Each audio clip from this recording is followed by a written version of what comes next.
As you are all aware, the government of the Republic of Uganda started issuance of the international electronic passports to the citizens on the 7th December 2018, and as a result stopped issuance of the machine-readable passports. Government issued a notification of a 2-year transition period to phase out these old passports by 31st January 2021. However, due to COVID, this deadline was pushed forward to 4th April 2022.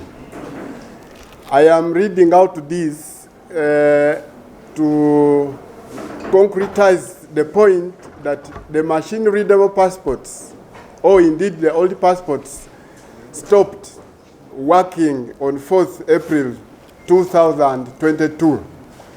There are a couple of Ugandans who are going to the airport with the old passports, but they will not be allowed to travel on the old passports. All Ugandans out there are advised to renew their passports and have in possession electronic passports before they are allowed to travel out of the country. Otherwise, if you go to the airport with the old passport, you'll be disappointed somehow. Ugandans returning from the diaspora can still use the machine-readable passports or the old passports, and then when they reach here, they are advised to renew their passports before they make their next trip out of the country. So in other words, exit out of Uganda can only be possible with the use of the new passport. Entry into the country by diasporans can be possible with the old passport. It will only be allowed for entry, but as soon as you enter here, you are required to change your passport before you leave the country.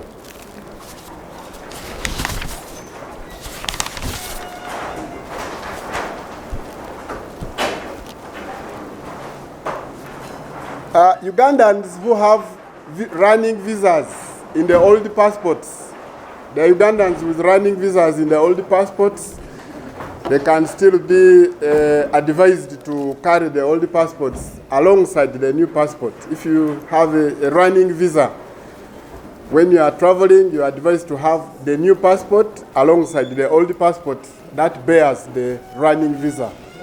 So you present both passports at the airport on travel. This is a warning to our friends, the labor companies who are engaged in fraud and forgery. We shall blacklist them.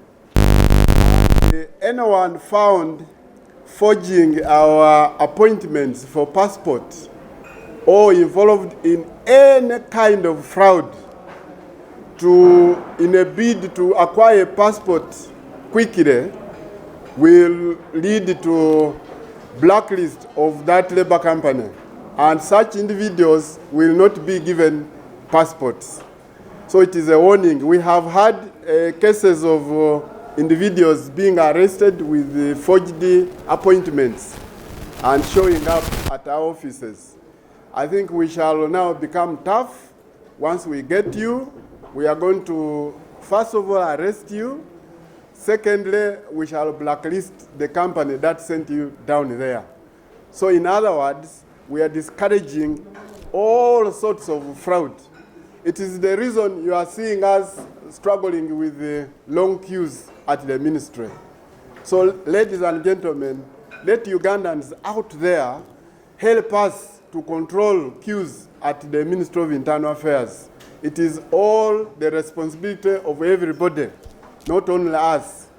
And if you know of anyone involved in fraud and forgery of appointments in a bid to beat the system at the Ministry of Internal Affairs, advise them to halt. Otherwise, we shall blacklist the company. Applicants whose appointments expired and they did not come last Saturday, you know, on Friday it was declared a public holiday. We advised the Ugandans who had appointments of that day to report to Minister of Internal Affairs on the following day. But I am meant to understand there are some of them who did not make it on Saturday. Now, if you did not make it on Saturday for your appointment, you are advised to reschedule your appointment. Then we have received about 11,793 refugees fleeing, fighting in the DR Congo, and they are being received at Nyakavande transit camp in Chisoro district. These are fleeing, fighting in Congo between the Congolese government and M23 rebels who have cut off an area called Rusuru territory between Bunagana and Goma.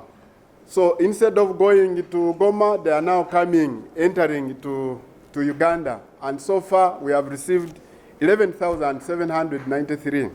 However, the information coming in this morning, before I came in here, is that they have a bit opened, and now some buses are now being allowed to travel to Goma and Bunagana. So these refugees, we are working with the Office of the Prime Minister and the international agencies such as UNHCR to ensure that the crisis is handled effectively. The public is informed that the Democratic Republic of Congo joined the East African community recently, and once all protocols are ratified, travel between DR Congo and Uganda will be a fee nil, and citizens will travel freely. But this measure will be officially announced once it has been ratified. Congolese will not require to acquire visas to come to Uganda, and Ugandans as well will not require visas to travel to Congo. Once all protocols are ratified. Right now, the situation at our borders is that Congolese are still paying for visa until official communication is made and sent to our officers in the borders.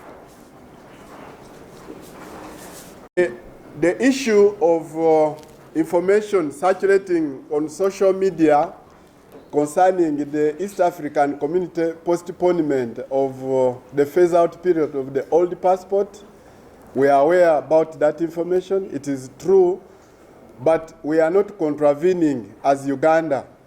We are working within the East African community protocols, and all we are doing is that we are phasing ours early, which does not contravene the position of East African community. In other words, we are working and speaking the same language with the East African community. In other words, if we had done it after November, we would have contravened the East African community protocols. However, we, as Uganda, took a position to phase out the old passports earlier than the East African community advised. And this is not in contravention of what East African community has provided. That is what I had to communicate to you.